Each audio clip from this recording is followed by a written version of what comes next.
Hi. Welcome back to Story Rehash.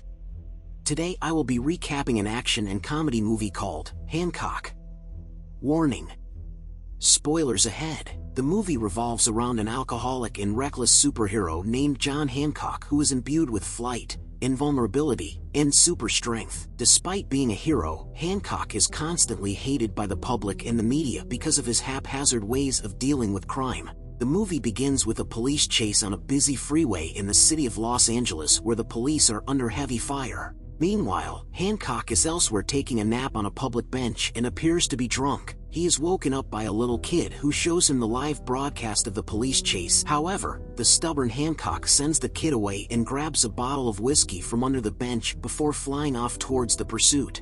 As he is drunk, Hancock inadvertently causes millions of dollars in property damage while flying to the scene of the crime. Hancock eventually reaches the pursuit and tears the roof off of the goon's car, before comfortably sitting beside them with a bottle of alcohol in his hand. He tries to negotiate with the thieves, but they don't listen to Hancock and open fire on him. However, their attempt to hurt him is futile as he is bulletproof. Furious that his bottle of whiskey is shattered, Hancock grabs the car from above and takes them on a scary ride across the city, flying into various buildings and destroying many public properties, eventually impaling their car on a roof of a building, leaving them for the police to take them in. The movie then cuts to a man named Ray Embry, a public relations specialist who gives a new business pitch to a private company. However, the board of directors refuse to implement his unorthodox strategies, much to Ray's dismay. On his way home from work, Ray encounters a traffic jam right in the middle of the train tracks and soon notices a train heading straight for him. He starts to panic and tries to get his car out of traffic, but to no avail, and is forced to exit his vehicle. But his seatbelt button refuses to work and is instead stuck inside of the vehicle. Out of nowhere, Hancock appears in front of Ray's car and flips it upside down before ramming himself into the train. This, however, causes Ray's car to crash into another one in traffic, which leads to an uproar between the people, blaming Hancock for the damage caused. Ray, on the other hand, appreciates Hancock's efforts and thanks him for saving his life before asking him to drop him off at his home. So, Hancock carries his car and quite literally drops him off at his house, where we are introduced to Ray's son, Aaron, who is a fan of the hero, and his wife, Mary. Upon their introduction to one another, it is clear that Mary doesn't like Hancock and holds a grudge against him. Later, as a gesture of thanks, Ray invites Hancock inside his home to lunch, despite Mary's initial disapproval. Inside, Aaron and Hancock get along, and this makes Mary despise him even more. Afterwards, Ray is enlightened with a business opportunity, and so after lunch, he offers to help improve Hancock's public image. It turns out that Ray sees a good side inside of Hancock and wants to show that side of him to the rest of the public. So, Ray hands him his business card and asks him to think it over while Hancock leaves without saying a word. The same night, Hancock secretly eavesdrops on a conversation between Ray and Mary from the roof of their house and hears that Ray genuinely wants to help him out. So, the next day, he flies on over to Ray's house and accepts his offer.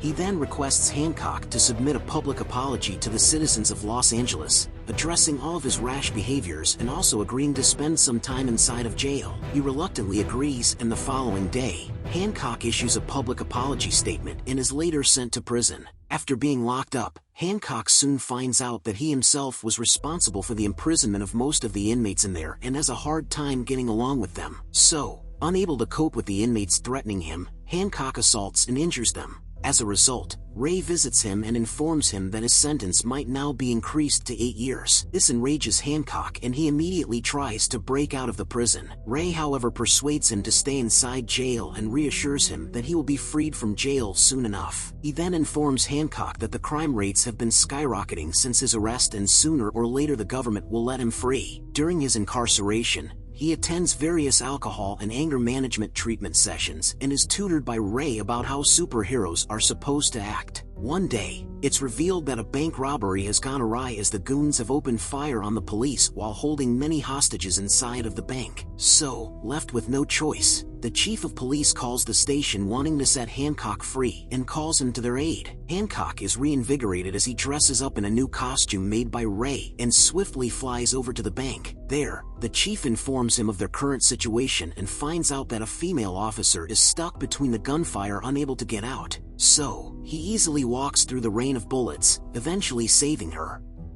Afterwards, Hancock proceeds to take out the thugs inside of the bank one after another and finds out that the robbery is orchestrated by a criminal named Red Parker. The latter reveals that the hostages are strapped to C4 explosives and has his hand on a detonation switch which, when taken off, sets off the explosives. So, Hancock improvises and swiftly slices off his hand to prevent him from letting go of the switch.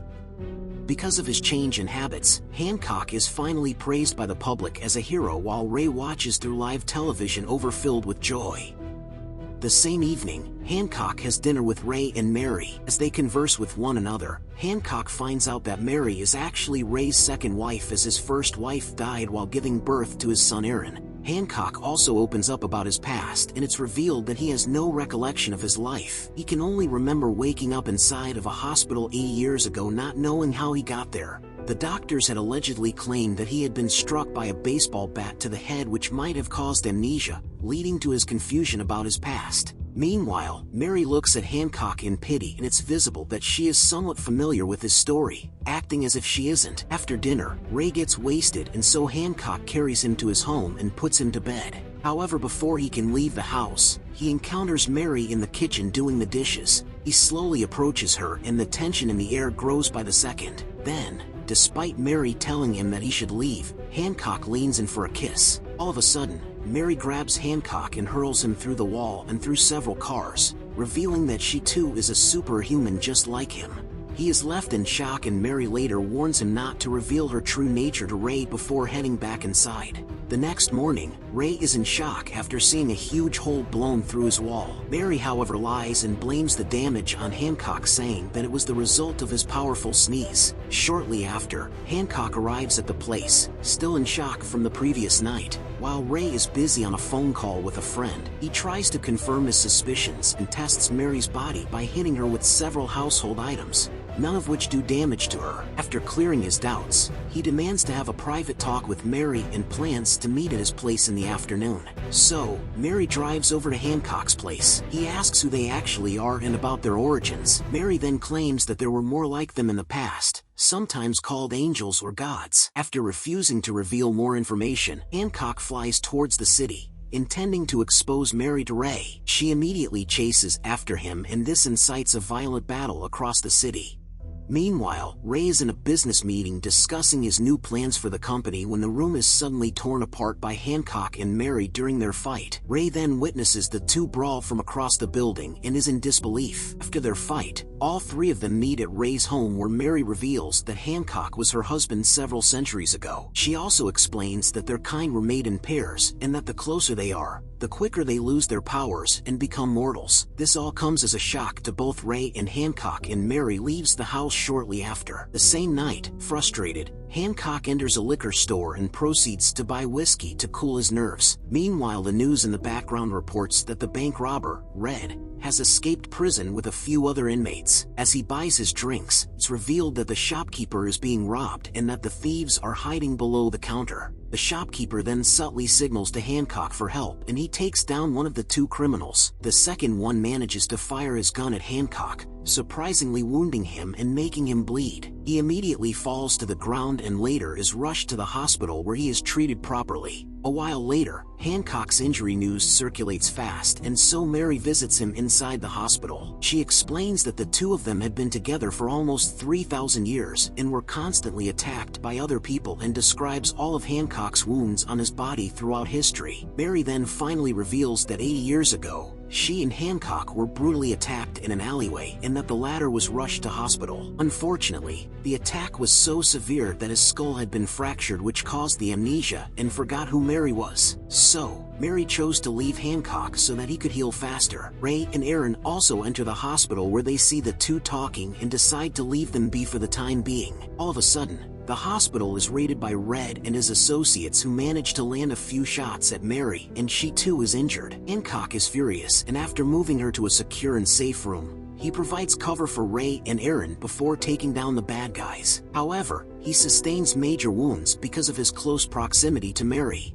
At last, Red remains, and he shoots Hancock several times, causing him to fall down to the floor. Luckily, before Red finishes him off, Ray appears out of nowhere and slices his other hand in half, taking him down. Mary is able to feel Hancock's pain, and after the intense pain and stress, her heart stops beating. Hancock then finally regains consciousness and jumps outside of the hospital window, intending to get away from Mary with the hopes of saving her. Fortunately, her heart starts beating again while Hancock flies off. The movie then cuts to a month in the future where Ray and his family receive a call from Hancock. He informs them that he is in New York and works there as a superhero. The movie ends with Hancock revealing that he has imprinted the moon's surface with Ray's marketing logo as a way of saying thank you for everything he has done for him.